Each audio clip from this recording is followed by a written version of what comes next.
Typically taught to castle quickly, as this is the safest place for our king during the opening and middle game battle.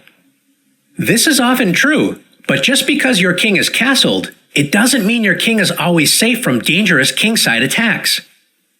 Let's take a look at ways to attack the castled king. In this position, white has a pawn on e5 that chased away the key defender of the kingside, the knight on f6, which is now on d7.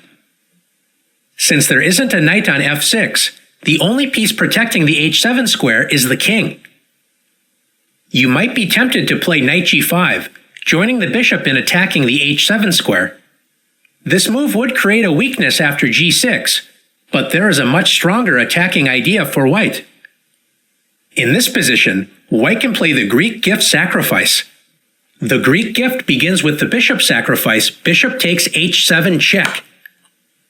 White offers the bishop in order to lure the king to the h7 square. If black refuses the Greek gift with king h8, not only has white already won a pawn, white has a crushing kingside attack after knight g5, threatening to fork the king and queen by capturing the pawn on f7.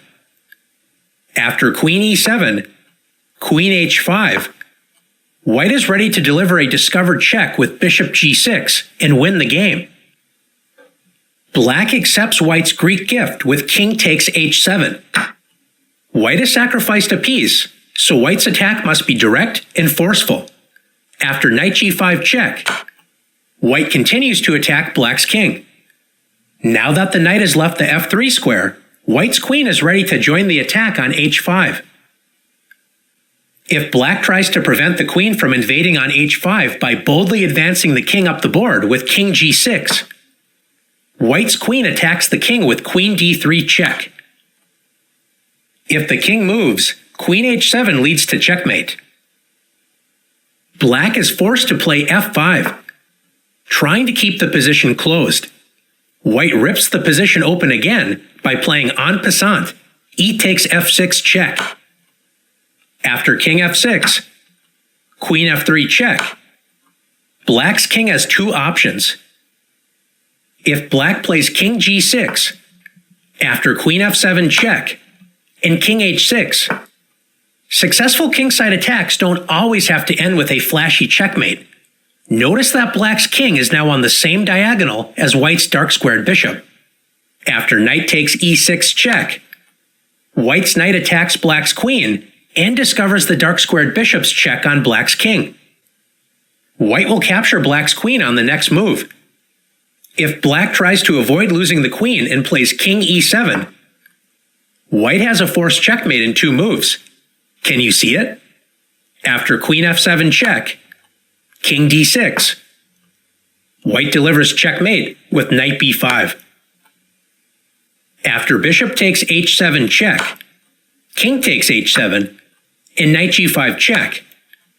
Instead of moving the king to g6, what if black's king hides behind the pawns with king g8? White's queen and knight now overwhelm black's defenses after queen h5.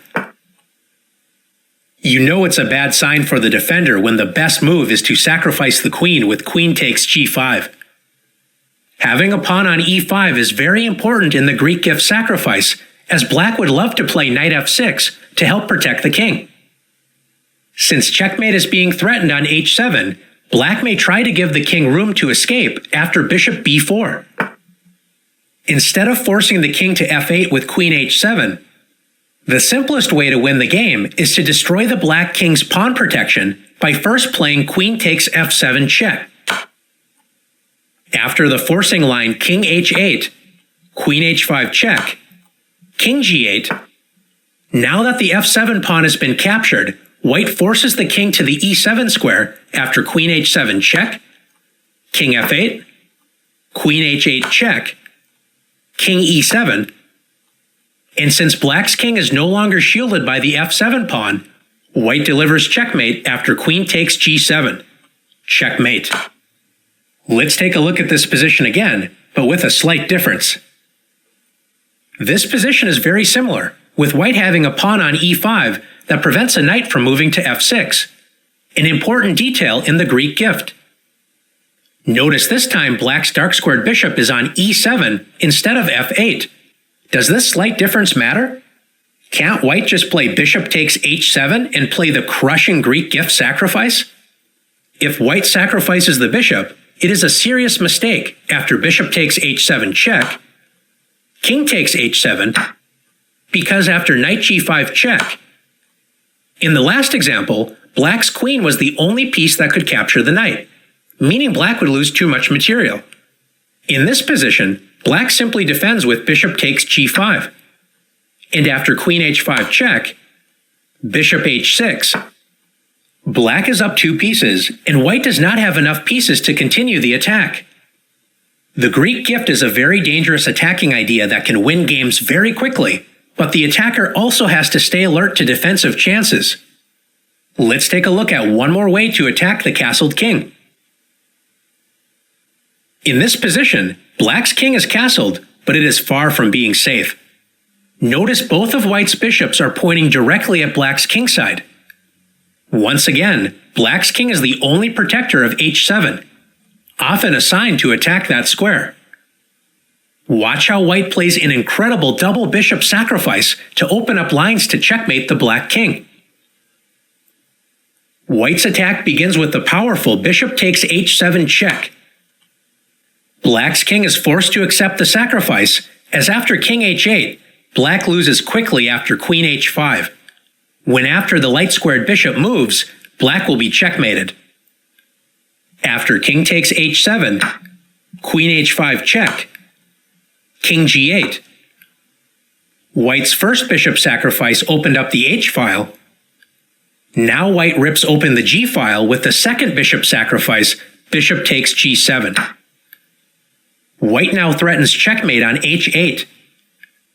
If Black doesn't accept the bishop sacrifice and tries to open up an escape for the king with f5, Black has weakened the g6 square, so White plays queen g6.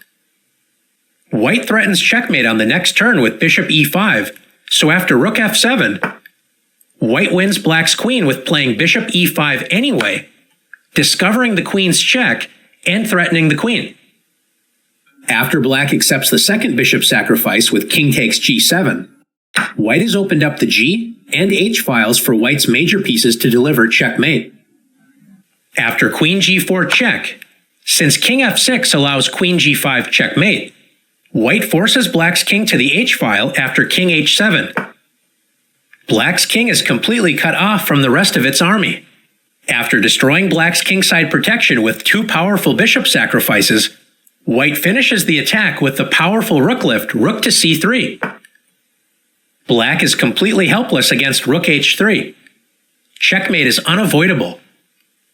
After seeing these powerful attacks, are you ready to attack the castled king? Let's see.